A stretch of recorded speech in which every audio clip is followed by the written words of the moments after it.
Hello students, आज हम class 12 की फ्लेमिंगो बुक की पोयम माय मदर एट 66 के क्वेश्चन आंसर डिस्कस करने जा रहे हैं। Question: what was the childhood fear that the poetess was suffering from? वो कौन सा बचपन का डर था जिससे कवित्री पीड़ित हो रही थी?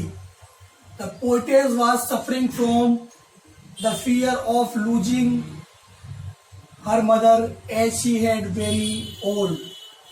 कवियत्री अपनी माँ को हमेशा के लिए खोने के डर से पीड़ित हो रही थी क्योंकि वो बहुत ज्यादा पीड़ित हो रही थी। What was the childhood fear that the poetess was suffering from? कवियत्री कौन से डर से पीड़ित हो रही थी? The poetess was suffering from the fear of losing her mother as she had become very old. कवियत्री अपनी माँ को खोने के डर से पीड़ित हो रही थी क्योंकि वह काफी ज्यादा बूढ़ी हो चुकी थी। Question 2: Why are the young trees described as sprinting? Young trees को स्प्रिंटिंग भागते हुए क्यों दिखाया गया है? The young trees are describe as sprinting.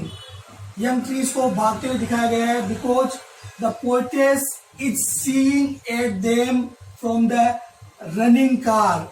कवियत्री उन पेड़ों की तरफ चलती हुई कार में से देख रही है, इस वजह से उसे पेड़ भागते हुए नजर आ रहे हैं।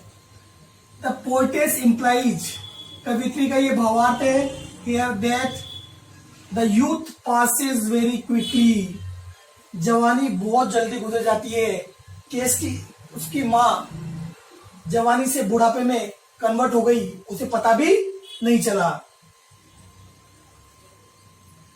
Question 3: Why has the poetess brought in the image of merry children spilling out of their homes?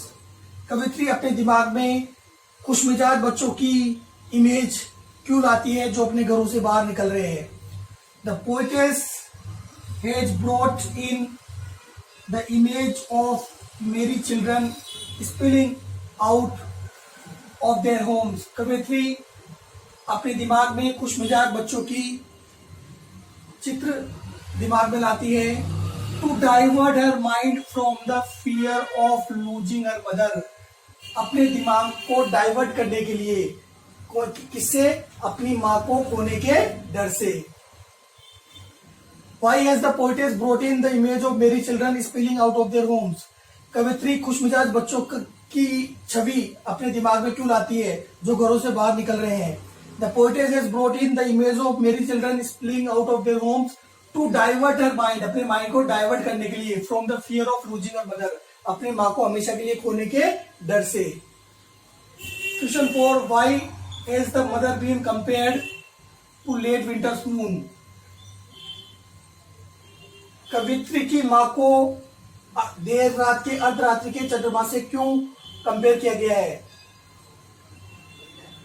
In the winters, sky is often covered with mist. सर्दी में अक्सर आकाश धुंध से भरा होता है।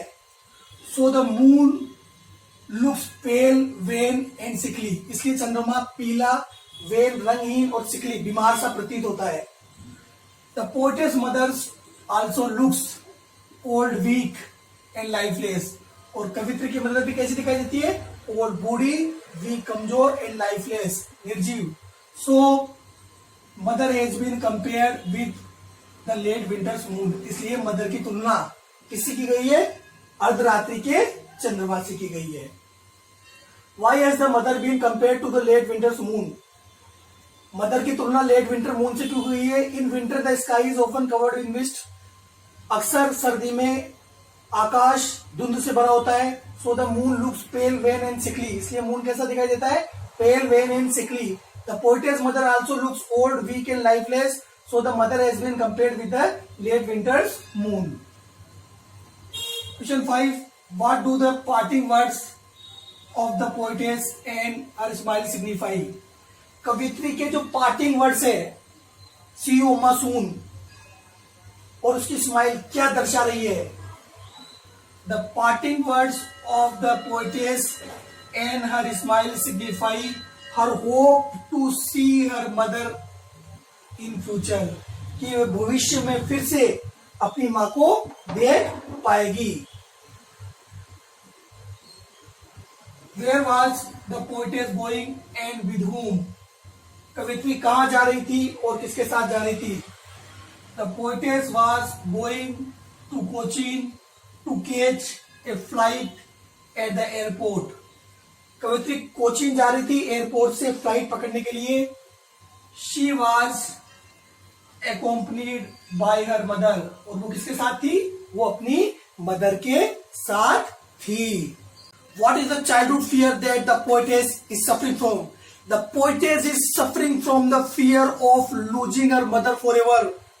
As the child fears of losing his or her mother, the poetess is also suffering from the fear of losing her mother as she has become very old. Why are the young trees described as sprinting? Young trees are described as sprinting because poetess see them from the running car. And what we see from the running vehicle, it seems that trees are sprinting. It also implies that youth passes very fast. Why has the poetess brought the merry children image in her mind, spilling out of their home?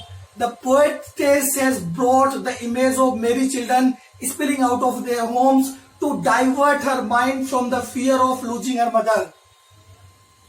Why has the mother been compared with a late winter's moon?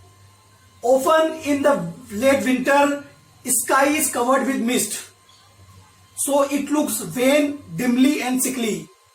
Similarly, the mother of the poetess also looks old and pale and lifeless. That's why the mother has been compared with the late winter's moon. What do the parting words of the poetess? The parting word of the poetess is "See you, Amma, soon." What does it signify? It signifies that she has the hope to see her mother soon in the future, although she has got very less chance because she has become very old.